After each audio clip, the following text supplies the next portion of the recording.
The chair scraped across marble. "Not there," the mafia boss said, his voice low enough to feel private in a room full of people. "Beside me, Piccola." Let them learn the difference. Her name was Adriana Bellafier. She was the baker's daughter, who knew how to keep her hands steady when everyone else reached for power first. In 2 minutes, the Salvator family would watch their boss abandon the seat at the head of the table and drag his chair to her side. In 2 hours, a dead man's ledger would put a price on her life.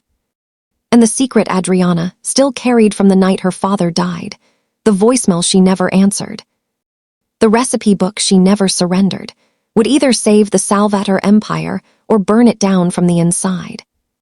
Because Dante Salvator did not move for anyone, not for blood, not for tradition, not for the kind of soft-faced girl his world usually swallowed whole. But that night, when they tried to place her below the family, he looked at the table, looked at her, and changed the shape of the room. And every man there understood the same thing at once. Someone was going to die for that chair. The first thing I heard was the chair, not voices, not the clink of silver. Not the low stretch of Italian from the far end of the dining room, where the old women sat like carved saints and judged everyone breathing under their roof. Just wood legs dragging over marble. It was a clean sound, hard, deliberate, a sound that did not belong in rooms where everyone had already chosen their places and feared moving out of them. But I'm getting ahead of myself. An hour earlier, I had been in my aunt's bakery with my sleeves dusted in powdered sugar, arguing about cannoli shells. "You overfill them when you're anxious," Zia Teresa said, slapping my wrist lightly with a dish towel. "Men are dying every day in this city, Adriana. The ricotta does not need to. I'm not anxious. You are piping like a woman fleeing the law. I would have laughed if I hadn't been late." The Salvator dinner order sat boxed and ribboned on the stainless steel table between us. Orange blossom esfagliatelle, pistachio cream tarts, and the olive oil cake Dante Salvator's mother liked enough to request by name. That part should have comforted me. It didn't. Nothing with the name Salvator on it ever did. My father used to do books for half the neighborhood, restaurants, bakeries, funeral homes. 3 months ago, he took one call after closing, left with his jacket half-buttoned, and died in an alley 2 streets from our apartment with a bullet under his ribs and flowers still on his cuff. The police called it robbery. Nobody in Little Italy called it that twice. "Take Nicky from next door," Zia Teresa said. "He's 17. He has a car. He has an e-cigarette and a conviction that shampoo is government control." She pressed the bakery keys into my palm. "Then go yourself and come straight back. Do not talk to anyone. Do not look at anyone. Leave the desserts and come home." That was the plan. Then the Salvator kitchen lost 2 servers to a kitchen burn and 1 to panic. And somehow leave the desserts became bring them in, then stay until the final course, then wait here. By the time I realized, I had been absorbed into something larger than my good sense. I was standing just inside the Salvator dining room, with a silver tray in my hands, and 20 pairs of eyes deciding what kind of girl I was. The room looked exactly like money trying to imitate history. Dark wood, oil paintings, candles caught in crystal. The long table shone under the lights like it had been polished with prayer. At the head sat an empty chair. No one touched their wine. I placed the final dessert plate in front of an older woman with a pearl comb in her hair. She sniffed. "The baker girl can sit below the family," she said, not to me but about me, which was somehow worse. "There." She pointed to a narrow chair near the service door. "If she must remain." The conversation didn't stop. It thinned. I should have left then, I know that. But one of the maids had already disappeared, and another was frozen with a coffee pot in her hands, and the woman at the center right of the table, Dante Salvator's mother, I would later learn, was reaching for her water with fingers that shook just enough to make the glass click against the tablecloth. I moved before I thought. I set the tray down, slid the glass into her hand. Steady, easy. The way I used to do for my father when the migraines got bad and pride made him miss the edge of the counter. "Careful," I said softly. The woman looked up at me. Her eyes were old pain in a beautiful face. "Thank you." That was when the room changed. Not loudly. Nothing in rooms like that changed loudly. A door opened behind me. The men standing at the walls straightened. Conversation dropped dead mid-breath. Cold night air came in with him, something darker beneath cologne, like rain on stone. I turned. Dante Salvator looked exactly like the kind of man mothers warned their daughters about when daughters were still silly enough to think danger would arrive smiling. Black suit, no tie. A face too controlled to be called handsome safely. He wasn't the biggest man in the room, but every larger man arranged himself around his gravity as if size had become irrelevant the moment he entered. His eyes moved once over the table, then to me. Then to the water glass in his mother's hand. Nobody said a word. The older woman with the pearls recovered first.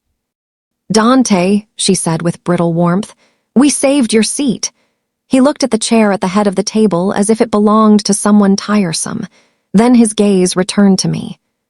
To the narrow chair by the service door, to the place they had chosen for me. "Did you?" he said. His voice was quiet. It did not need help. He walked the length of the table, no rush. Men stepped back before he reached them. When he stopped, it was not behind the head chair. It was beside mine. He put one hand on the carved back of his own seat, an armchair heavy enough that 2 kitchen boys had dragged it in that afternoon, and pulled it away from the head of the table. The scrape of wood across marble split the room.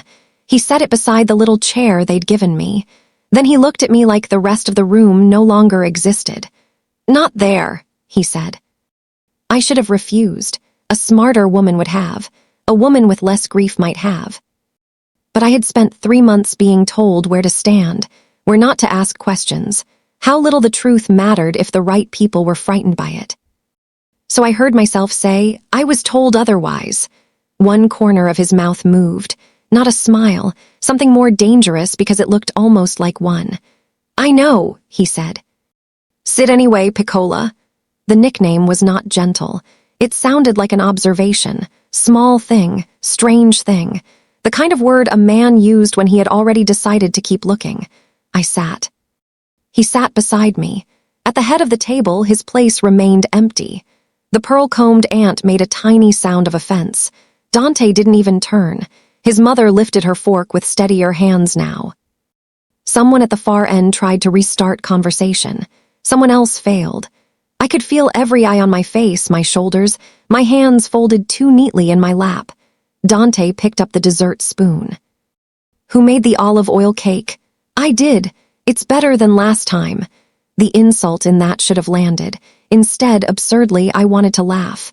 "I'll apologize to your baker," I murmured. He looked at me then, really looked.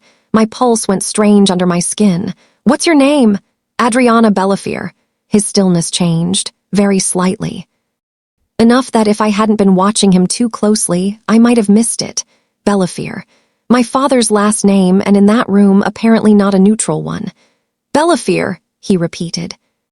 "Your father was Matteo, was not is." "Yes." The silence around us sharpened. He set his spoon down with surgical care. "You'll stay after dinner." My mouth went dry. "I have to get back to the bakery."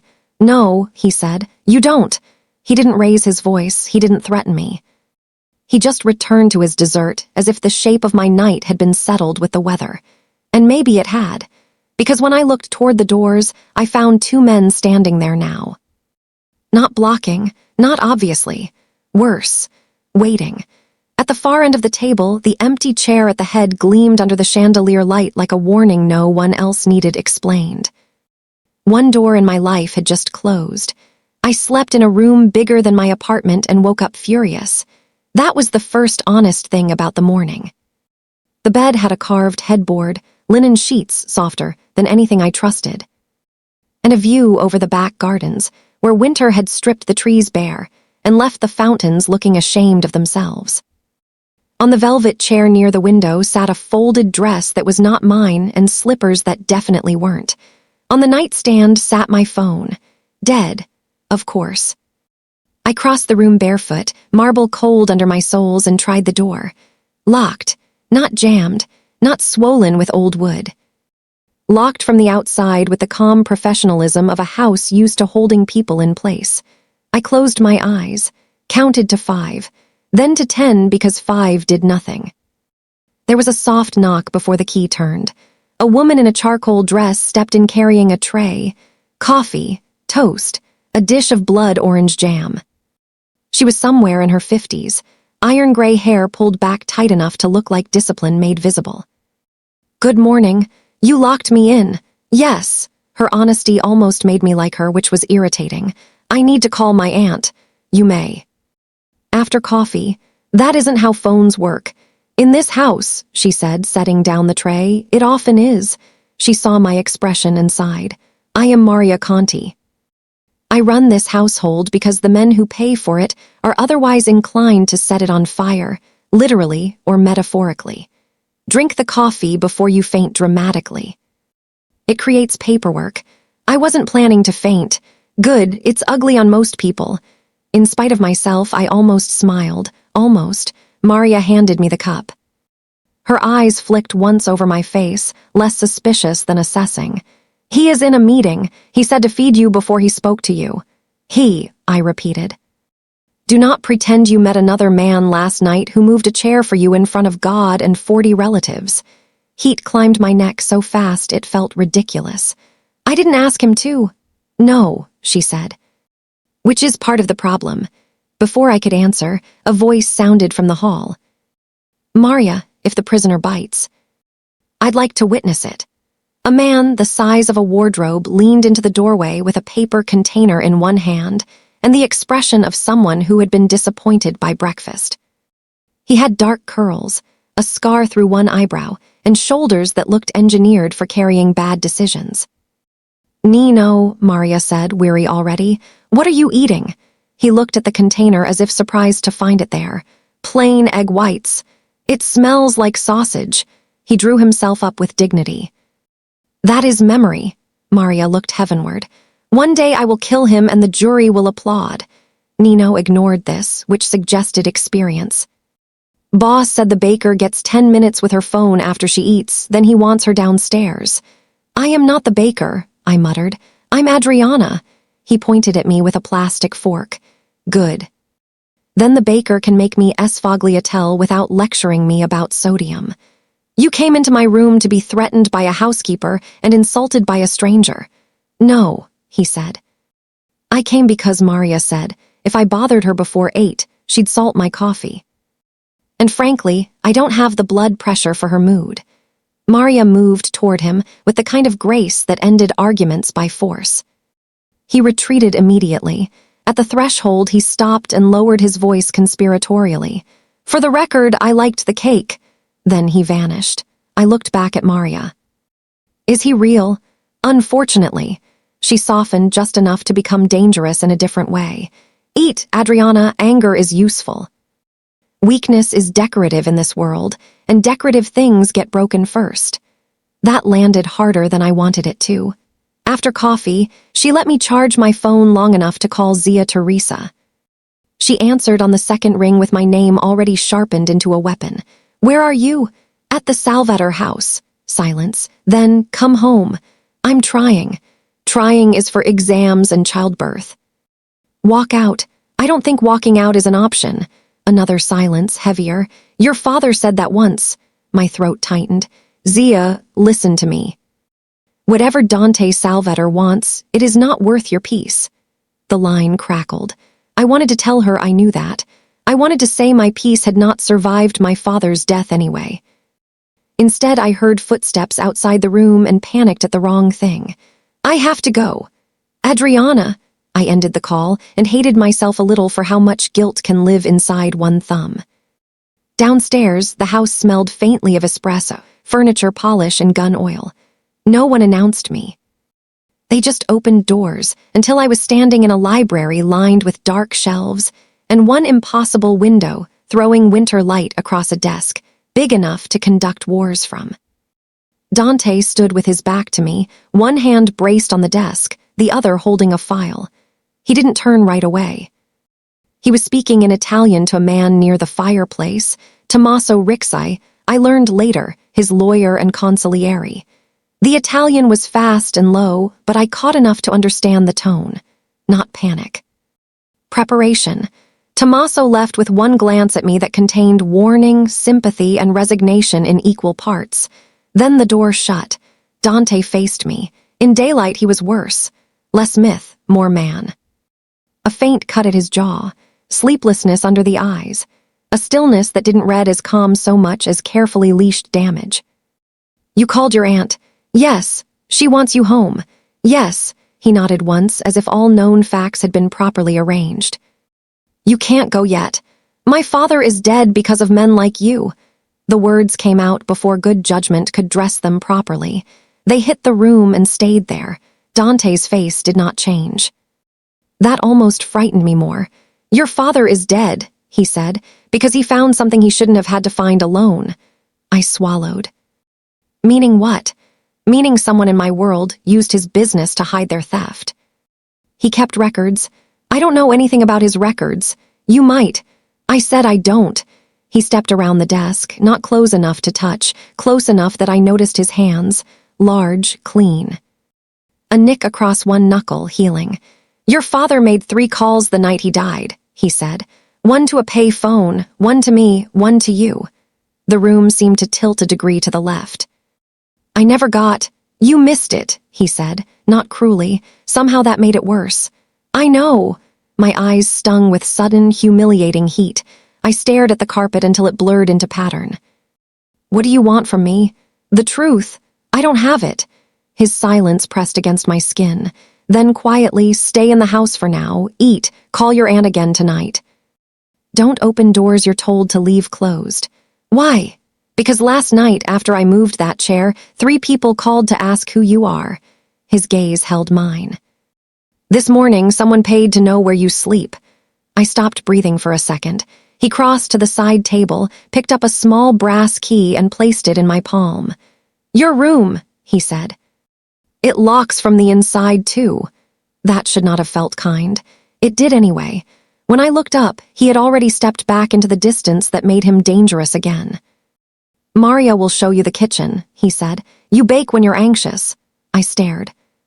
"How do you know that?" "The cannoli." And then, because he was Dante Salvator and apparently believed endings belonged to him, he opened the library door and said the quietest, most controlled thing anyone had said to me since my father died. "Until I know who wants you dead, you stay where I can reach you." The lock clicked behind me. The Salvator kitchen was bigger than the bakery I grew up in. That offended me on moral grounds. Copper pans hung above the island in military rows. The espresso machine hissed like it had opinions. At the far end, a walk-in refrigerator could have housed a small band.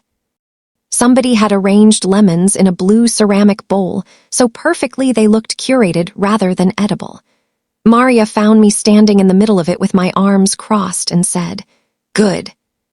"You disapprove. It means you still have values." "I thought billionaires bought taste." "Criminals," she corrected. "Billionaires only by permission."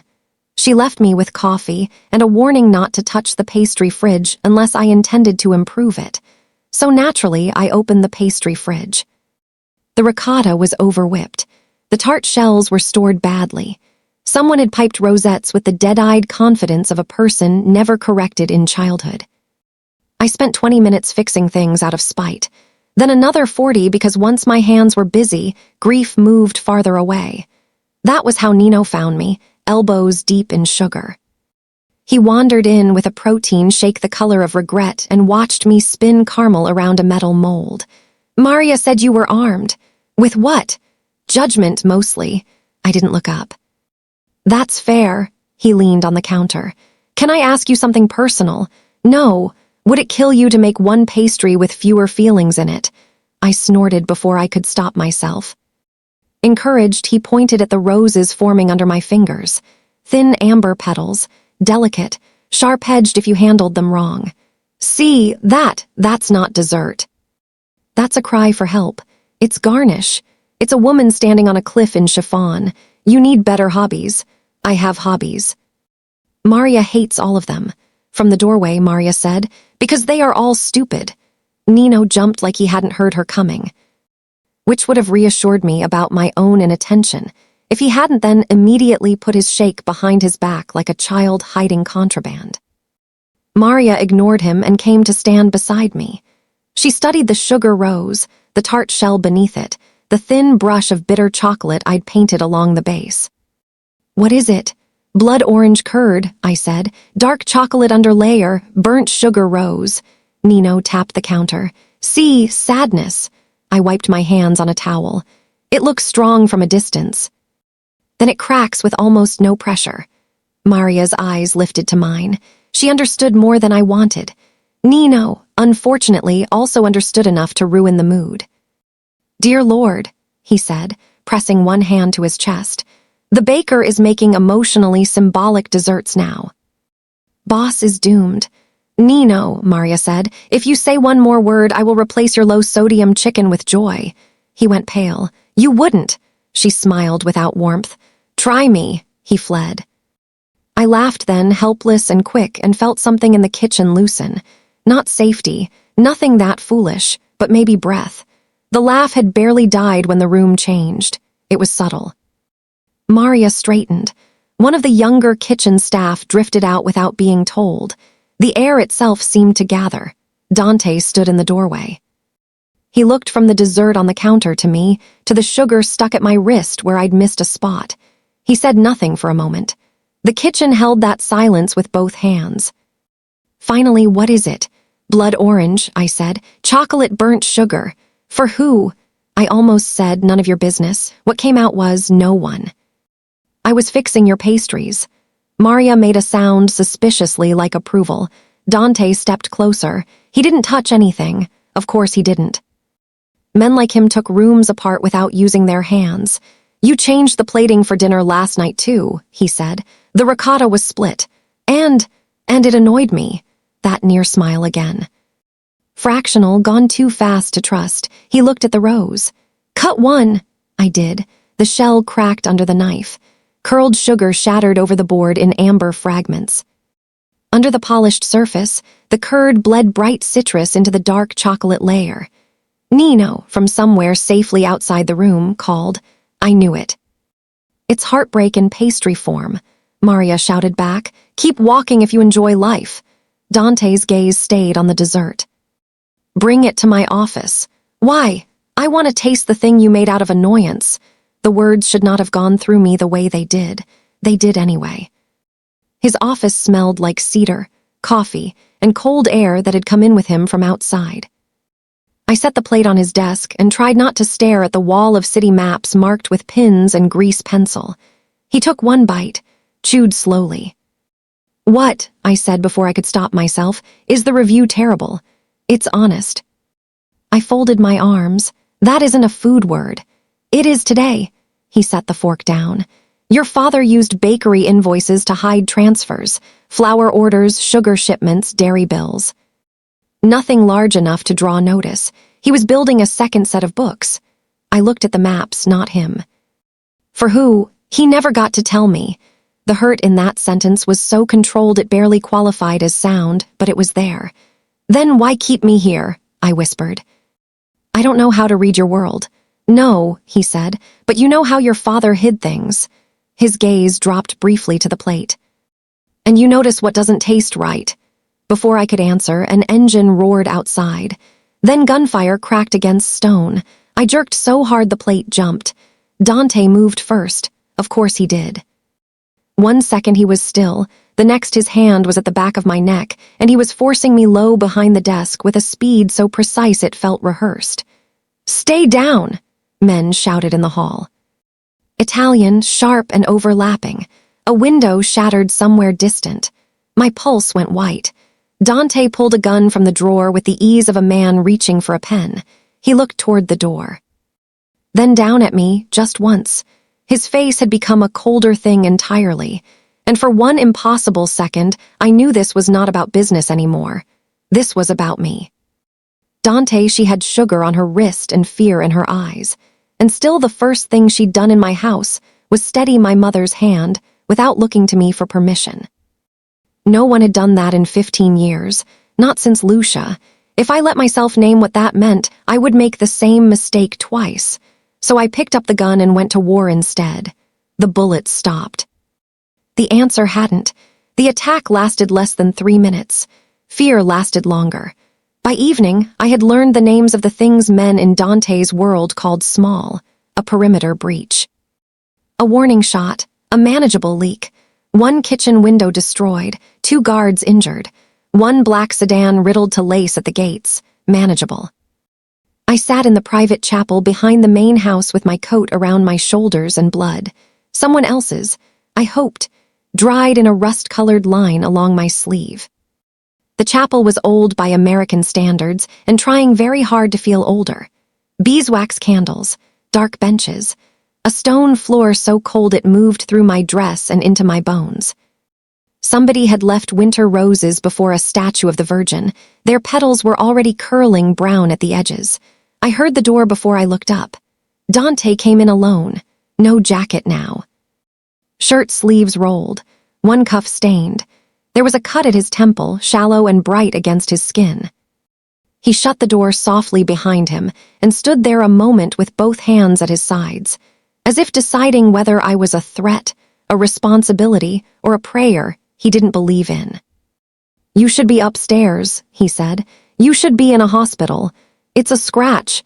You have blood in your hair." He touched the cut like it had surprised him by existing. "Still a scratch." I looked down at my hands. They were shaking again. I clenched them until my nails hurt. He crossed the chapel then, slow enough that I could have flinched if I wanted. I didn't. That felt important. It probably was. When he crouched in front of me, the space changed.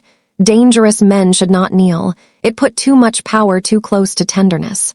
"Look at me," he said. I did. He reached toward my sleeve, stopped an inch short. "May I?" The question hit harder than his command voice ever had. I nodded. His fingers closed lightly around my wrist, turning the fabric to inspect the blood. Warm hand, careful touch. His thumb brushed the inside of my wrist by accident, or not, and the pulse there reacted in a way that felt like betrayal. "Not yours," he said. I let out a breath I hadn't known I was holding. "There was a child in the garden," I whispered. "A little girl with the staff family. She's safe. How do you know?" "Because I checked before I came here." Something moved in my chest. Not relief exactly. Relief's more dangerous cousin. He released my wrist. Too soon, not soon enough. "How long does this last?" I asked. "This manageable leak. As long as it takes." "That isn't an answer. It's the one I have." I laughed once without humor. "Do you ever say the thing people actually need?" "Rarely." I noticed. That almost smile again. It undid me a little more each time. He sat back on his heels. The chapel light caught the side of his neck, the scar just visible beneath his collar, thin and pale, disappearing under fabric. I stared because my body had apparently chosen this moment to become interested in all the wrong things. He saw. Of course he saw. "Knife," he said. I looked up too fast. "What? The scar?" I should have let it go. Instead, softly, "Who did that?" His gaze shifted to the candles. "A man who is dead." Not a speech, not an explanation. Just a door cracked open 1 inch and closed again. Outside, footsteps passed. Voices, then Nino's carrying through old stone. "Maria, I swear on my mother's blood pressure medication. If you tell anyone I asked where you buy your perfume, I'll throw myself in the fountain." Maria's reply came like a blade through silk. "You'd miss and drown in 3 inches. Even Dante looked down for a second, and I realized with something close to wonder that amusement on him was not gentle. It was rarer than that. Hard one. "You keep strange people," I murmured. "They keep me human enough to be tolerated." The truth in that was so bare it left me with nowhere to look. A candle sputtered. I watched the flame gather itself. "My father used to come in here," I said, surprising myself. "Not this chapel, ours, at St. Agnes. He'd light 1 candle for my mother every Thursday." Even after 10 years. Dante said nothing. Maybe that's why I kept going. "The night he died, he called me. I was angry with him. He'd missed another Sunday dinner and I thought..." My throat closed. I pressed my lips together until the next sentence tore through anyway. I thought if I made him wait a little, he'd understand what it felt like. Dante's face changed very slightly, not pity. Thank God, guilt is a dull knife, he said. It doesn't kill clean. I looked at him. You say that like you know. His jaw hardened once. The chapel seemed to hold its breath. Then he rose, crossed to the back pew, and set something on the wood beside me. A rosary. Black beads, worn smooth at the crucifix from a thumb rubbing the same point too often. My sister S, he said, not look, not keep it safe, just that. When I reached for it, my fingers brushed his. We both went still. There are moments when the body knows before the mind admits anything. This was one of them. The silence between us sharpened until it felt almost visible. His hand did not move away immediately. Mine didn't either. The almost of it burned. Then he stepped back. Outside, a car door slammed. A man shouted for orders. The world rushed back in. Dante's voice became the boss S again. Your father hid something in bakery records. Tonight proved they believe you can lead them to it. What if I can't? He looked at me for a long second. Then I'll still keep you alive. That should have sounded like strategy. It didn't. When he turned to leave, I heard myself say, Why did you move the chair? His hand paused on the chapel door. You know why? No, I don't. He looked back at me over his shoulder. The cut at his temple had started bleeding again, one dark line into his hair.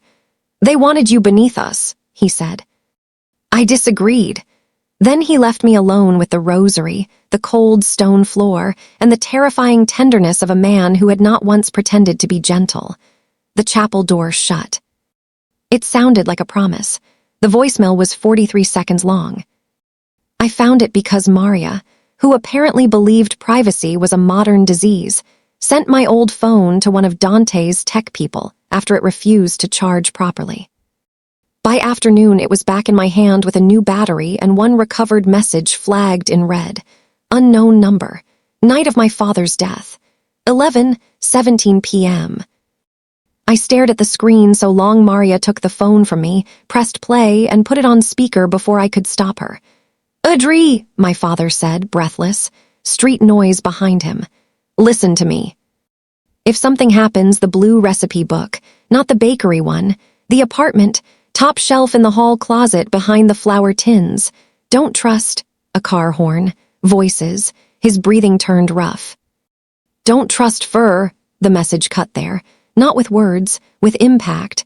I sat down because my knees had stopped consulting me. Maria, very quietly now, put the phone face down on the counter and slid a glass of water into my hand before I could ask. She didn't say I'm sorry. Good. If she had, I might have broken. Fur, I said finally. Maria's mouth flattened. Ferretti. The name meant nothing to me. The way she said it meant everything. By evening, I was in Dante's office with the blue recipe book open on his desk between us. It wasn't recipes.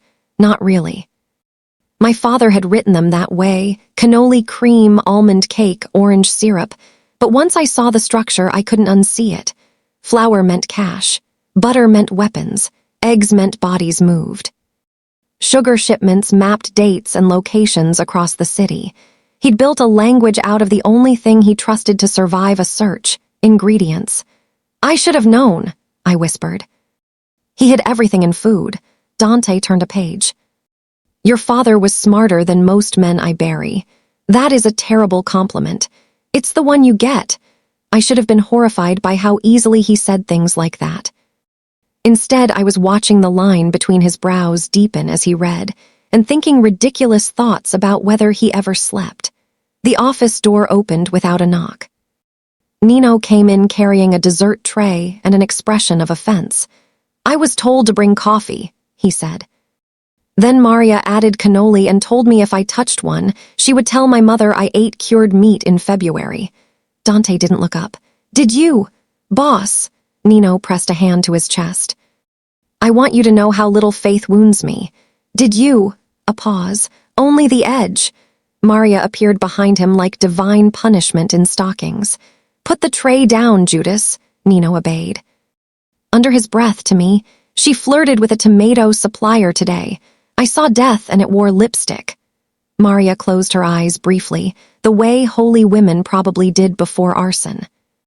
I laughed before I could help it. Dante's gaze lifted. Not to Nino, not to Maria, to me. That was the exact moment I smelled it. Bitter almond, very faint, buried under orange zest and sweet ricotta. But there. Wrong, thin and chemical, not nutty.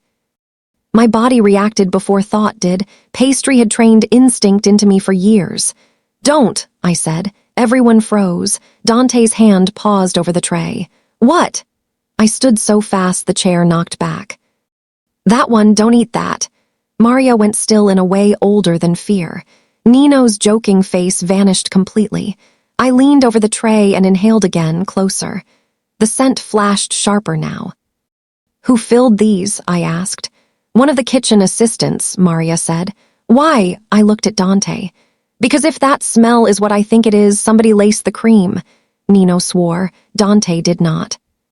He simply pushed back from the desk and called 2 names. Men appeared so quickly it felt supernatural. The next 10 minutes happened at his speed, not mine. Orders, containment. Kitchen locked down. Staff separated. The tray removed. I stood by the window with both hands flat against the sill, trying not to throw up.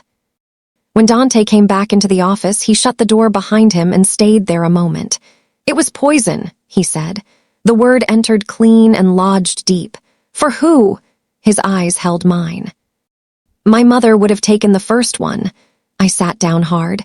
He crossed the room and poured water, set it in front of me, waited until I drank before he spoke again. That was your skill, he said. I almost laughed at the absurdity. My skill. You tasted danger before the rest of us smelled it. I looked down at the blue book. My father knew about Ferretti. About whatever this is. Yes, and you didn't tell me. No, why?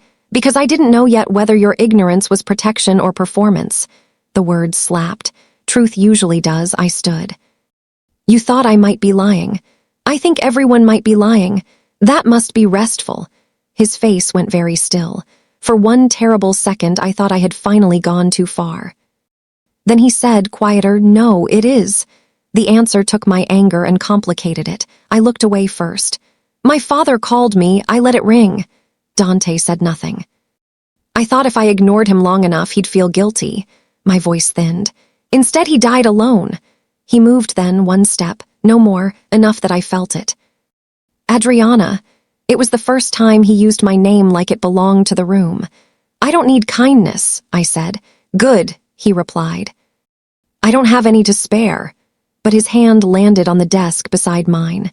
Close, not touching, warm enough that I noticed the absence of contact like a physical ache. The almost of it wrecked me. A knock sounded. Tommaso entered without waiting, face grave. We found the assistant, she's gone. Taken or paid? Dante asked. Paid, and someone opened the east service gate from inside. Inside. Betrayal entered the room without needing a body. Dante's hand did not move from the desk. Neither did mine. Somewhere beyond the office door, the house carried on pretending it was merely a house. It was. They moved me before dawn. No debate. No warning beyond Maria appearing in my doorway with a wool coat, a travel bag, and the kind of expression women wear when they have already accepted the world's stupidity and are now just trying to survive it neatly. Get dressed, she said. If Nino packed for you, throw out half of what's in the bag. From the hall, Nino called, offended. I included practical shoes and one morale blouse. A morale blouse? I repeated. Maria pinched the bridge of her nose. He thinks silk prevents despair. It doesn't hurt, Nino muttered. We left through the service entrance while the sky was still iron gray. The air cut cold through my scarf. Security cars idled at the back gates. Men spoke in low Sicilian and clipped English. Nobody looked at me directly. Dante stood beside a black SUV with a gun at his back and no trace of sleep in his face. Where are we going? I asked. North. That isn't an answer. It's enough of one. Nino opened the back door for me with the solemnity of a chauffeur in a funeral procession. Under his breath he said, if anyone shoots at us before coffee, I'm filing a complaint with management. Maria swatted his arm. You are management, idiot. The drive took 2 hours, city to highway. Highway to trees. Trees to a stone house set above a frozen lake, hidden badly enough to suggest money and well enough to suggest experience. A safe house, then. The front room smelled of cedar logs, old leather, and the kind of silence that only expensive isolation can buy. Nino immediately inspected the kitchen and announced that whoever stocked it hated joy. Maria began taking inventory of blankets, candles, and exits. Dante walked every room himself. I stood by the lake window and watched my breath cloud the glass. Pretty, Nino said behind me. It feels like the kind of place where people disappear. He considered that. Also true. By afternoon, the house had found a rhythm. Maria cooking, Nino pretending not to help and helping anyway. Dante on the phone in the study, voice low enough to make language sound like weapons. I found flour in the pantry and made bread because my hands needed a task, or they would start reaching for panic. When the first shot came, it shattered the side window above the sink. Everything after that happened in pieces. Maria shouting down, Nino grabbing her and cursing, glass exploding inward. Me dropping to the floor hard enough to lose breath. Dante out of the study with a gun already drawn, barking orders that made men outside move like one body. I crawled toward the pantry. A second shot hit the wall beside the stove. Dust burst white across the air. Then Dante was there. He hauled me up by the waist and threw us both behind the kitchen island a split second before another round tore through the cabinet where my head had been. My heart stopped somewhere near my throat. He held me down with one arm across my back, his body curved over mine. Not heavy, shielding, every line of him locked. Gunfire answered from outside, closer, then closer still. Stay here, he said into my hair. No, his hand tightened once at my side. Piccola! Something about the nickname changed in that moment, not possession, fear. He rose to return fire. I caught his sleeve without thinking. He looked down. There was blood on his shoulder. You're hit. Not badly. You don't know that. He stared at my hand on him like it had happened in another language. Then gunfire cracked again and the moment broke. The fight ended fast and ugly.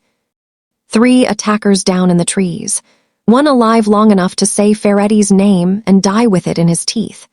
Inside, the safe house looked like a place where weather had come through with intent. Nino had a graze along his forearm and kept insisting it improved his profile. Maria threatened to cauterize him herself if he flexed at her one more time. Dante let none of us near him until every room was cleared. Then he sat in the upstairs bathroom while I cut his shirt off his shoulder with sewing scissors from the emergency kit. The bullet had scored him deep enough to bleed impressively and shallow enough not to kill him, which felt exactly like the kind of luck his life would allow. He watched my hands as I cleaned the wound. You're shaking, he said. So are you. I'm bleeding. I'm angry. That almost smile, faint. At me. At all of this. He leaned back against the tile wall and closed his eyes for 1 second, just one. It made him look younger. It made him look wrecked. Why me? I asked before I lost the nerve. That night, why did you move the chair? His eyes opened. The room held still. Finally he said, because you gave my mother water. I blinked. That's all. In my house, with my family watching, you were being humiliated. His voice stayed flat, but I could feel the force under it. And you still moved for her first. You did not look at me. You did not ask what it would cost. You saw someone weaker and helped. I stared at the bandage in my hand because looking at him had become impossible. No one in your world does that. No one in my world does anything without checking where power sits. The silence thickened. When I tied the bandage off, he caught my wrist, gentle, unbreakable. The almost of it became something else. If you stop me now, I whispered, because my courage was a fraying thing and honesty cost more than touch, I'll be relieved. His gaze dropped to my mouth. Back to my eyes. And I think, I said, hating how much my voice trembled, it will hurt. He went still enough to frighten me. Then, very slowly, he lifted his free hand and touched my cheek with the backs of his fingers, as if even now he trusted himself only in fractions. "Adriana!" That was all. Then he kissed me. Not hard, not greedy, worse than either because it was careful. His mouth barely pressed to mine at first, asking a question he already knew I didn't know how to answer cleanly. I made a sound into the kiss that felt like fear and relief at once. His thumb touched the corner of my jaw. Mine tightened once on his wrist. When he pulled back, it was only an inch. He rested his forehead against mine, wanted more, stopped anyway. Restraint can be crueler than hunger when you can feel both breathing. Downstairs, a phone began to ring. Dante closed his eyes once. "Open them changed." "War," he said, standing. The word landed between us like another kind of wound. Dante. He had wanted her the first time she looked at power and chose mercy instead. Wanted was too simple a word. The truth was uglier. He trusted nothing soft because softness had buried Lucia. And still this woman kept walking toward the vulnerable as if war, it turned out, did not arrive with speeches. It arrived with a ringing phone, a bloodied sink, and Dante walking out of the bathroom with his shirt half-buttoned, and his mouth set like a locked door. Nino stood in the hall holding the phone away from his ear as if bad news carried germs. "Tommaso," Dante took it, listened, said only, "How many?" Something in his face flattened further. I sat on the edge of the narrow bed in the safe house guest room with the sewing scissors still in my lap and understood, with terrible clarity, that kisses solved nothing in houses built on violence. They only made the danger more specific. When he ended the call, he looked at me once. "2 more homes hit," he said. "1 warehouse, Ferretti's moving fast." My throat tightened. "Because of me? Because he thinks I'll choose badly if you're involved." The answer should have comforted me. Instead, I heard the thing beneath it. "He thinks you already have." Maria bullied me into eating soup I did not taste. Nino paced the kitchen with a dish towel over his wounded arm and kept swearing vengeance against whoever had shot the pantry. Because, in his words, "You can come for my life." But not the imported olive oil. By midnight, nobody was pretending sleep. I found Dante in the study with the blue recipe book open beneath a pool of yellow lamplight. His gun sat within reach. So did a glass of untouched whiskey. He didn't look up when I entered. "You should be resting. You should be in a hospital. We've established both of us are disappointing." I came around the desk and stood beside him. The page open between us was for Amoretti, my father's handwriting slanted and precise, measurements tucked too neatly into the margins. Except one margin was wrong. I touched the paper. "This wasn't an accident." Dante finally looked at my hand. "What?" "The burn." I traced the dark half-moon near the bottom edge. My father marked urgent things that way when he didn't want to write them plainly. He burned bills, order slips, corners of envelopes. He said fire made memory behave. Dante's gaze sharpened. I turned the page, then back again. There. The burn mark wasn't random. It covered part of the word almond, left the letters after it exposed. "Ond." Below that, in smaller writing than the rest, my father had added a note he would never have needed for himself. "Fold twice before baking." My pulse kicked. "Fold twice," I said slowly. He used to say that when he meant look under what's already there. Dante rose at once and came around the desk. I folded the page once, then twice. A second set of writing, nearly invisible until the paper bent, showed itself in pale pencil lines pressed hard enough to bruise the sheet. Essay Confessional 3. Bring no police. Trust the mother, not the man. Neither of us spoke for a second. Then Dante said very quietly, "St. Agnes." "My father's church." His jaw flexed. "And trust the mother." I thought of his mother's trembling hand, of the water glass, of the way she had looked at me with old pain and perfect manners. I don't know, but I did know one thing. "Ferretti won't leave the church unwatched," I said. "He won't know we found this tonight. He knows enough to shoot at kitchens." That almost smile touched Dante's mouth and vanished. "True." He gathered the book, the gun, the whiskey he still didn't drink. I caught his sleeve before he could move past me. When were you going to tell me about Lucia? The question landed hard enough that even the silence changed. He stood very still. Then, because there was no point pretending I hadn't heard the fracture under his voice in the bathroom, I said, "You talk about guilt like it rents property in your chest." His eyes met mine. "Lucia was 19, he said at last. "She believed in every person I told her was safe." His voice stayed level by force. "Ferretti vouched for a man." I followed the family line instead of my instincts. Lucia got in a car she should never have entered. I couldn't breathe for a second. And the scar, the same night. The room felt too small for both our ghosts. "I'm sorry," I whispered. "No." His gaze dropped briefly to the blue book between us. "Save that word for things that can still be changed." We left before dawn. Snow had started in the dark, thin as ash. Nino drove because Dante wanted both hands free.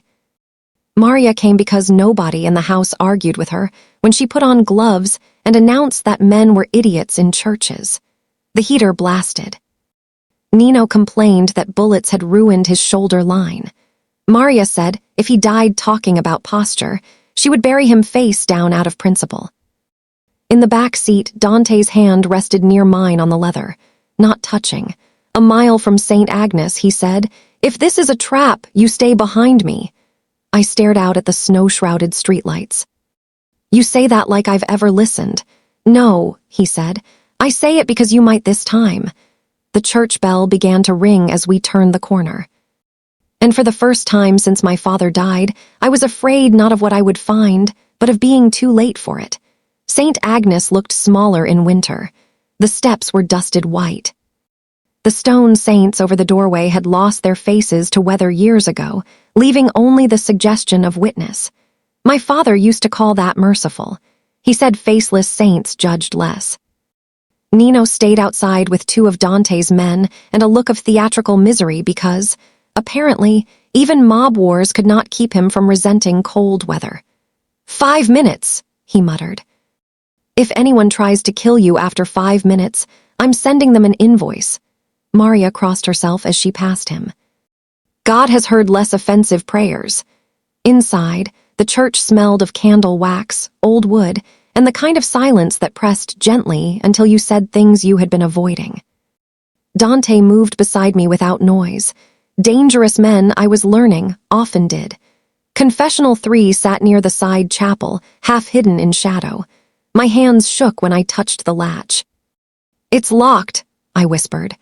Dante crouched, ran his fingers beneath the kneeler, and found the key taped to the underside in less than 10 seconds. "That's either impressive," I said, "or deeply alarming." He slid me a glance. "Both." Inside the confessional, the wood was scarred with initials and prayer marks. I sat where penitents sat and stared at the little lattice screen until memory swam up without permission. My father kneeling beside me years ago, whispering that guilt was only holy if it made you kinder afterward. The compartment beneath the seat was empty. For one horrible second, I thought we had lost. Then I remembered the note. Fold twice. I ran my fingers along the cushion seam, found the split. Reached in. My hand closed around a tin, not large, blue enamel chipped at one corner. The kind my father used to store bitter almond paste in during Christmas when he didn't trust anyone else near it. I brought it out with my heart, pounding so hard it felt visible. Inside was a brass key, a folded photograph, and a cassette tape no bigger than 2 fingers put together. Dante took the photograph first. It showed Lucia, younger than I had imagined. Dark hair. White summer dress. Laughing at something outside the frame as if the world had not yet taught her what men could break. On the back, in my father's handwriting, were 6 words. She told me it was Ferretti. Dante didn't move. Even the air in the confessional seemed to stop. I touched the tape. "Can you play this?" "At the safe house." "No," I looked up at him. "The key first." "To what?" I held the little brass thing in my palm. Flour-dusted memory came back all at once. My father standing on a chair in the bakery storeroom when I was 16. Telling me never to bother with the false back, because only he could open it properly. The false back, the flour locker in the cellar. My bakery. We were halfway to the side door when the first gunshot cracked outside, not in the church, on the steps. Dante's arm hit my waist and turned my body before thought caught up. We dropped behind the last pew as another shot shattered the glass panel in the vestibule. Maria did not scream. She muttered something in Italian that sounded like a promise to haunt entire bloodlines. Outside, Nino shouted, "I have been in this coat for 12 minutes and already hate everyone." A shot answered, then 2 more. Then the unmistakable sound of Nino returning fire with deep personal irritation. Dante rose just enough to look through the broken glass. "Back entrance," he said. We ran through the sacristy and out into the alley behind the church, snow crunching under our shoes. One of Dante's men was down. Nino was behind the sedan, blood bright along his sleeve, yelling to nobody in particular that he would like the next ambush scheduled after lunch. We barely made the car before another round hit stone by my shoulder. The bakery cellar smelled like yeast, dust, and my childhood. The safe house kitchen had been large. The Salvator kitchen had been expensive. This place was honest. Narrow stairs, old brick, shelves bowed by years of weight. Even with danger breathing down the back of my neck, something in me unclenched at the sight of the big white flour bins lined against the wall. "The third one," I said. Dante found the seam in the wood, used the brass key. The false back sprang loose. Inside sat a ledger wrapped in waxed paper, a stack of copied bank slips, and a small pistol I recognized with a nauseating jolt as my father's. There was also an envelope. "Adriana, if Dante gets here first, let him read this. If he does not, burn everything and run. My hands would not open it. Dante's did." He read silently. Once, then again. "Tell me," I said. He lifted his eyes to mine, and I knew before he spoke that whatever was in the letter had rearranged him. "Your father wrote that Ferretti sold one of our routes to a rival crew the night Lucia died," he said. "He wrote that Lucia heard the name herself before they killed the driver. Ferretti paid to bury it." I leaned against the shelf because the room had shifted under me. "And my father? Matteo found the transfers when he was cleaning funeral home accounts. Ferretti used bakeries, church donations, and import invoices to skim money and move names." "Names?" Dante handed me one of the slips. "Women, girls, ages." I went cold. "This isn't theft."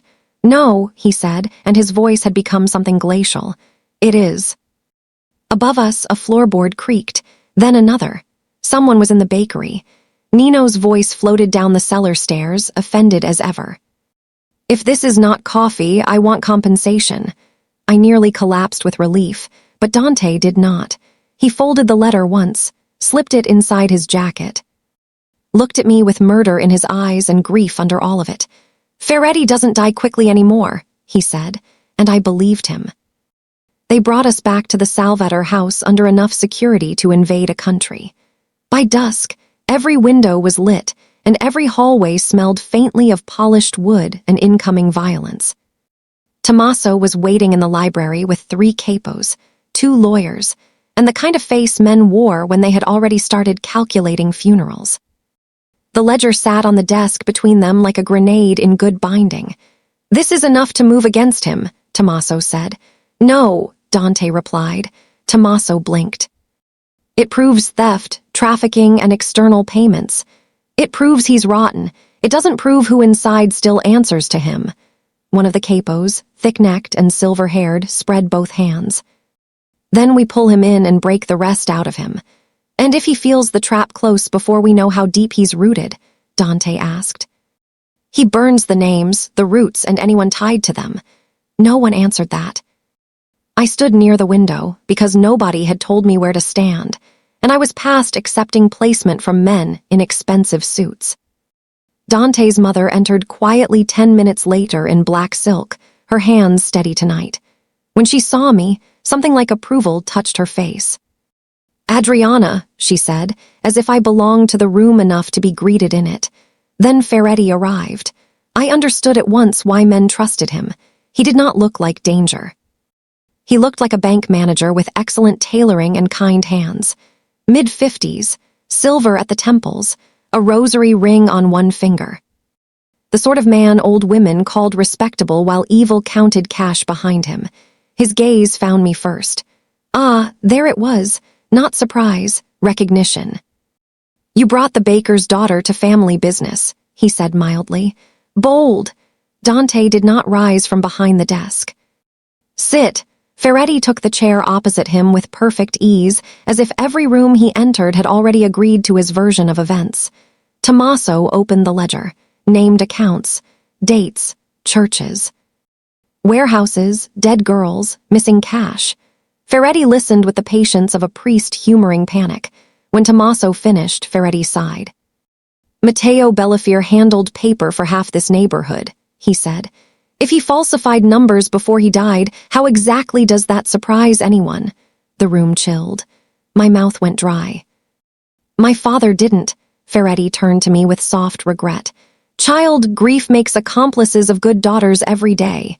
Dante stood. Nobody else moved. The force in his stillness was worse than shouting. "You will not call her child again," he said. Ferretti's expression barely shifted. "Then what should I call her?" "The witness you keep in your bedroom, the civilian you set above blood, the girl you moved your chair for as if one gesture erased 30 years of order." There it was. The room, the chair. The thing every man there had been choking on since that night. Dante came around the desk. Slow, controlled. His voice lowered until everyone else had to lean toward it. "I moved my chair," he said, "because she showed more decency in 10 seconds than you have in your whole life." Ferretti smiled. That was the moment I knew the man enjoyed this. "You moved your chair," he said, "because you've always mistaken weakness for innocence. It got Lucia killed too." The punch landed before anyone could breathe. Dante hit him once. No grand swing. No loss of balance. Just one brutal, efficient strike that snapped Ferretti sideways in the chair and brought every guard in the room half a step forward. Tommaso said Dante's name like a warning bell. Ferretti straightened slowly, blood at the corner of his mouth, and smiled wider. "You see," he said to the room, "not a boss. A boy with grief and a pretty distraction." I should have kept silent. Instead, I heard myself say, "Then why poison his mother?" The smile vanished, only for a second, but it vanished. Everyone saw. Dante saw it longest. Ferretti rose, dabbed his mouth with a monogrammed handkerchief. "You have accusations, no chain. Numbers, no witnesses. Family will review tomorrow." Tomorrow, delay, regroup. "Kill more people by nightfall." Rage made me reckless. "My father heard Lucia say your name." Ferretti turned fully toward me then, and for the first time the kindness left his face completely. "He should have minded invoices," he said. Nobody in the room missed the admission buried in that sentence. Tommaso did not blink. "Thank you." Ferretti realized it half a beat too late. Dante smiled then, a cold, joyless thing. "That was recorded." Ferretti lunged for the nearest guard's gun. Chaos broke. Shouts, bodies, a lamp shattered. Dante's men had him on the carpet in 3 seconds with his cheek pressed to Persian silk and one arm forced high behind his back. He did not beg. Men like that never do. He only turned his head enough to look at Dante and said, almost pleasantly, "You still don't know who opened the east gate." The room went still again. Inside. Still inside. Dante's face became expressionless in the way that meant violence had moved past anger and into math. "Lock the house," he said. They dragged Ferretti downstairs to the cellar holding room, while the family above us fractured into factions, denials, half-prayers, and practical questions about how many loyal men had just become suspicious. I found Dante later in the private chapel with both hands braced on the back of a pew and his head bowed. Not praying, just alone. He didn't turn when I entered. "You should be upstairs. You say that every time you want to suffer privately." A bitter laugh escaped him. "And yet you keep ignoring me." I came to stand beside him. The chapel was dark except for one candle guttering near the Virgin. "Did Lucia really say his name?" I asked, his jaw flexed. "She called me from the car, whispered it once. Ferretti." Then the line cut. He stared at the candle flame as if daring it to fail. I told myself she was confused, shocked. I told myself I couldn't accuse a made man without proof. He looked at me then. I chose the code over my sister. No, I said softly. You chose what you were trained to believe would keep everyone alive. It didn't. No, that was the cruelty of it. The truth did not soften because the wound was old. He turned toward me fully. I can move you out tonight. New name, new city. Ferretti's in chains, but he isn't finished. And if there's still a hand inside my house, you want me gone. The words came out flatter than I meant them to. His eyes closed once, opened on pain, not relief. I want you breathing. It should not have hurt. It did anyway. I left at dawn, not dragged, not ordered, not kidnapped by circumstances or swallowed by indecision. I left because Dante gave me the clean door, and for the first time since my father died, I was too tired to mistake love for rescue. Maria packed my bag with folded efficiency, and an expression so stern it almost counted as affection. If he were wiser, she said, buttoning my coat herself because apparently adulthood changed nothing, he would have asked you to stay. If I were wiser, I said. I wouldn't want him to. Maria made a sound that suggested wisdom was overrated in households like ours. Nino carried my bag to the car and looked offended on behalf of romance itself. This is terrible for morale, he told me. I had plans, dramatic glances. Maybe a Christmas wedding someday if everyone survived. It's February. Love has no calendar. Your diet does. He touched his chest as if wounded. You've changed. At the bakery, Zia Teresa opened the door before I knocked. She took one look at my face and said nothing. Just pulled me inside, smelled like flour and orange peel and home, and held me hard enough to bruise. I nearly stayed. That is the cruelest thing about peace when it comes late. It fits immediately. By afternoon, I was back in an apron, elbow deep in dough, pretending ordinary life could be resumed by force of habit. Customers came. Coins changed hands. Powdered sugar fell like weather. For 3 hours, I almost believed I had escaped with only my heart improperly placed. Then Zia Teresa set my father's old red recipe ledger on the counter. Not the blue-coated one, the real one. Flour-smeared spine, torn corner, notes in the margins about overbaking biscotti and which supplier cheated on almonds every Lent. He left this with me after your mother died, she said. Told me to give it to you if ever a man with too much darkness in him made you choose between safety and truth. I stared at her. That's very specific. He knew you. Inside the front cover, tucked behind the page for bitter almond cookies, was a second envelope, for Adriana only. If you are reading this, you listened too late, but not too late. My vision blurred before I finished the first line. Adri, if Dante sends you away, it means he has seen the edge of something bad and thinks he can take it alone. Don't let him. Men raised in houses like his confuse sacrifice with love. Also, I hid one page from the blue book, not because I mistrusted him, because I knew if Ferretti saw the whole list, no one would live long enough to use it. The missing page was taped inside the back cover. I peeled it free with shaking hands. No ingredient code this time, just names, judges, dock supervisors, 2 police captains. And at the bottom, one line in my father's hand, so hard it had nearly torn the paper. Lucia Memorial Dinner. Ferretti will ask for Dante's public humiliation before the capos. He needs the chair to make the transfer look lawful. I sat down hard on a sack of flour. Zia Teresa read over my shoulder. Her face went gray. What chair? I heard it then, the scrape on marble. The room changing shape. The head seat, family optics, public submission, legitimacy through ritual. He's not done, I whispered. No. She took the page from me, read the last line, and swore like the woman who had raised me rather than the woman who sold lemon knots to parish ladies. The last line said, if you walk back, do it awake. That was the moment the choice stopped being romantic. No illusions, no rescue fantasy, no soft belief that love made dangerous men less dangerous. Dante was still who he was. His house was still built on violence. Ferretti would still kill for power and call it order, and if I returned, I would be returning to all of it with my eyes open. Good. I was tired of being dragged by fear in one direction or another. By evening, I had the missing page, the tiny cassette from St. Agnes, and my father's red ledger in a canvas bag over my shoulder. Zia Teresa kissed both my cheeks and said, "If he breaks your heart." I know where his mother buys produce. That's not comforting. It's not supposed to be. Nino answered the phone on the first ring and sounded personally betrayed by my absence. "If this is a goodbye call," he said, "I reject it. I need the address for Lucia's memorial dinner." Silence. Then, all humor gone, "Are you alone?" "Yes." "Good," he said grimly.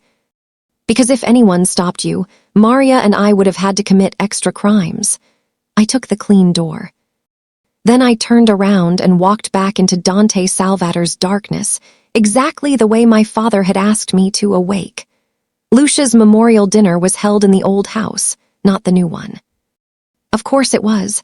Tradition liked older walls because they carried judgment better. The building sat above the river with iron gates, stone lions, and too many ghosts in the windows.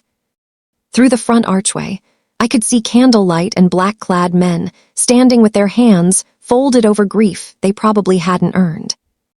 Nino met me at the side entrance, looked at my bag, and exhaled like a man witnessing both catastrophe and answered prayer. "I knew it," he said. "No sane woman stays away from this family once she's had Maria's gravy. Move." He grinned despite himself and ushered me through the service corridor. "For the record, boss is about 6 minutes from murdering etiquette." Maria intercepted us in the kitchen, one hand dusted with flour, the other holding a wooden spoon like a weapon. She stopped dead when she saw me, then she nodded once, sharp and satisfied. "Good, that's it. No. But dinner is being plated, and this is not the hour for my feelings." She thrust a small silver tape recorder into my hand. "Nino found it in one of the upstairs study drawers." "It still works if you pray hard enough." Nino looked proud. "I steal for emotional reasons now." In the dining room beyond the swinging doors, men were taking their seats. I heard the chair before I saw it. Not the scrape yet, just the presence of it. The head seat, heavy carved wood, polished arms, inheritance disguised as furniture. Dante stood at the far end of the room in black, all hard edges and colder control. He had not yet sat. Ferretti's absence hung over the table like a second chandelier, because everyone knew he was being held downstairs, and nobody knew who among them still wished he were. Then Dante looked up. Saw me, everything in his face changed and nothing in it did. He crossed the room without haste, which was somehow more dangerous than running. "You came back!" I lifted the bag. "I brought the part my father hid from both of us." Something flashed in his eyes, anger, relief, fear, love, all of it sharpened into one unbearable thing. "You shouldn't be here." I almost smiled. "You say the sweetest things." His hand closed around my elbow, not to remove me, to verify I was solid. "Adriana." "No," I said quietly. "You don't get to send me away and then look wrecked when I make my own choices." For 1 second, the room disappeared. Then Tommaso appeared at Dante's shoulder. "We have a problem." "Several," I said, handing him the missing page. Tommaso read, went pale. Nino, peering over his shoulder, muttered, "Oh, that's unpleasant." The problem arrived 30 seconds later. A guard stumbled through the back hall bleeding from the throat. Another never made it through the door at all.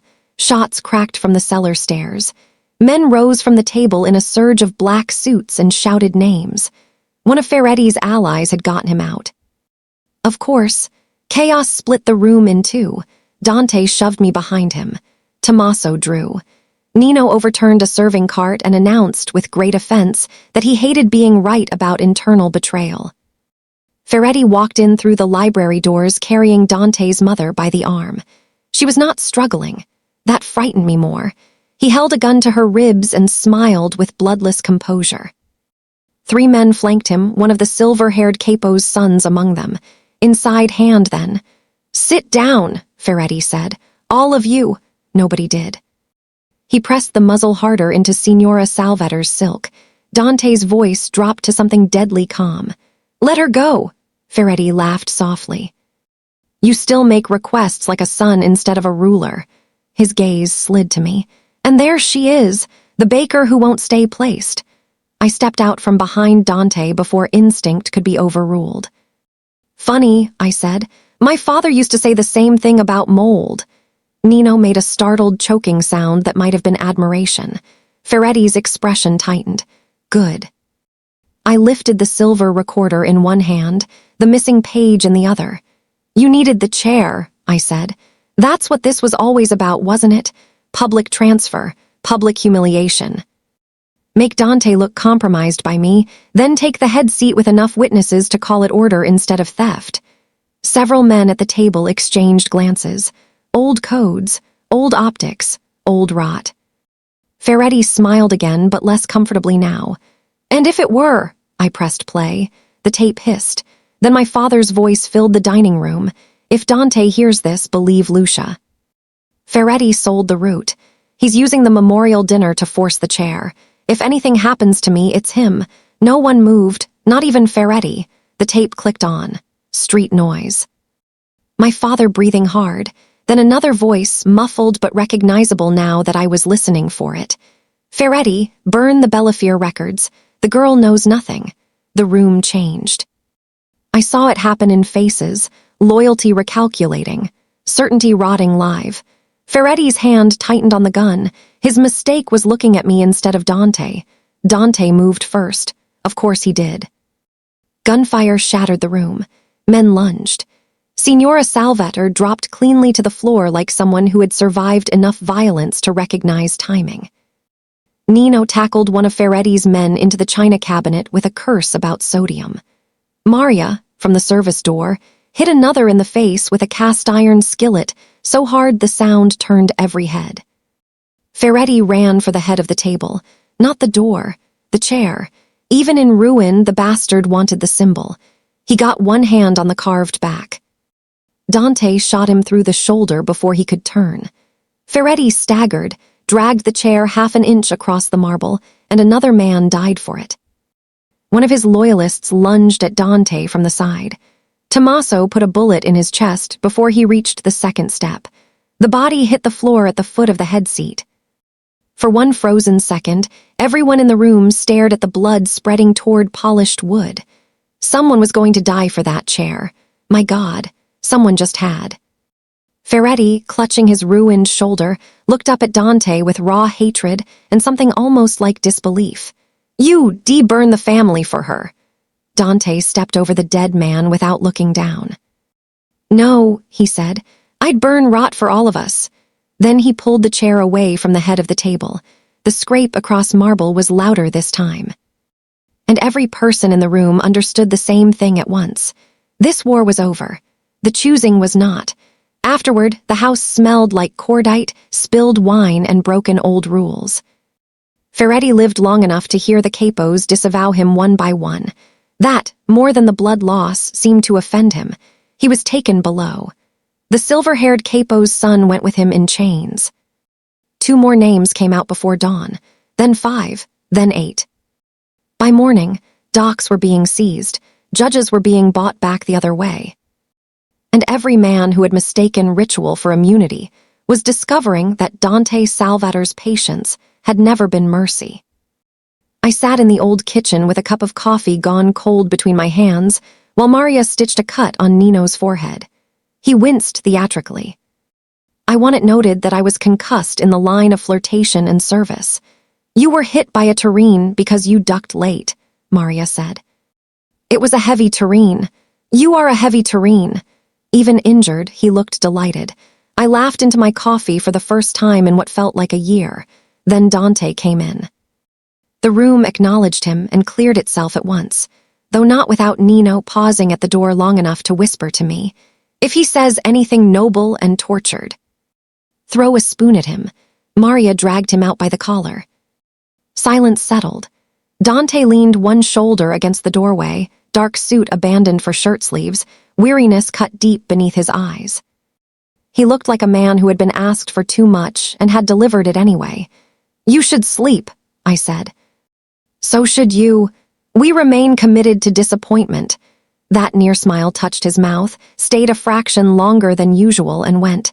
He came closer, stopped across the table from me. I read your father's full letter, he said. There was a line at the end Tommaso missed the first time. Something tightened in my chest. What line? Dante reached into his pocket and unfolded the paper with surprising care. Matteo's handwriting stared back at me. If my daughter returns after being given the chance to run, believe her when she says she knows what your world costs. My eyes burned instantly. He knew, I whispered. Yes, about us. Dante's gaze held mine. About you. That was somehow worse. Better, truer. I stood because sitting had become impossible. You gave me a door, I said. I took it, I know, and then I came back. You did. I laughed once, shaky and tired. You make conversations feel like court testimony. Occupational hazard. I stepped around the table until only a breath of space remained between us. Then let me simplify. He went very still. I know what you are, I said. I know what this house is. I know love does not bleach blood out of marble or make danger poetic. I know men like Ferretti grow best in systems that call themselves sacred. My throat tightened, but I kept going. And I am here anyway. Something in his face broke so quietly it almost counted as healing. He lifted one hand.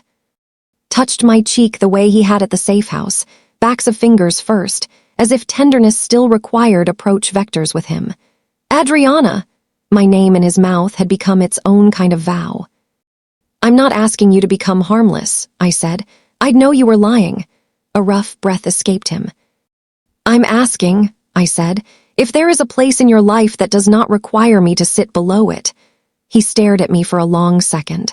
Then he took my hand and led me out, not to the chapel. Not upstairs, to the dining room. Morning light poured cold and clean over the long table, catching the faint marks where bodies had fallen, where glass had broken, where the chair had scraped across marble twice and changed every person in the room. The head seat was back in place. Dante looked at it once, then put his hand on the carved back and dragged it away. The sound went through me like memory. He set the chair beside the one he had first pulled next to mine, as if the house itself had been waiting for the correction. Then he looked at me. No one places you beneath me, he said. Not my family, not my name, not me. The room held still around the words. I should have said something clever. Instead, because truth had already cost us enough to deserve simplicity, I asked the only thing that still mattered. And if I leave again? His gaze did not move from mine. Then it will be because you chose it, not because I decided for you. That was it. No promises he could not honestly make. No claims of safety he didn't own. No lie about what loving him would be. Just choice, open-eyed, hard-earned, real. I sat. He sat beside me. At the head of the table, the old seat remained empty. For the first time, it did not look like a threat. It looked like a refusal. Dante turned my hand over on the tablecloth and threaded his fingers through mine where anyone entering the room would see. Public, deliberate. The first romantic thing he had ever done for me had changed the shape of a room. This one changed the terms of my life. In the kitchen, far off, Nino shouted that if anyone served boiled chicken today, he would join a rival family out of principle. Maria shouted back that no rival family would survive him. I laughed. Dante's thumb moved once over my knuckles. Outside, the city kept all its old teeth. The docks would still need cleaning. Men would still lie. Judges would still sell themselves. Grief would still wake some nights sharp as broken sugar. My father would still be dead. Lucia would still be 19 forever. None of that changed. But when Dante looked at me, there was no distance left in it now. Only the terrible, disciplined tenderness of a man who knew exactly what he could destroy and had chosen, at least here, not to. Piccola, he said quietly, not an observation anymore, a claim, a question, a prayer he would never call prayer. I squeezed his hand back, and this time when the room changed, I changed it with him.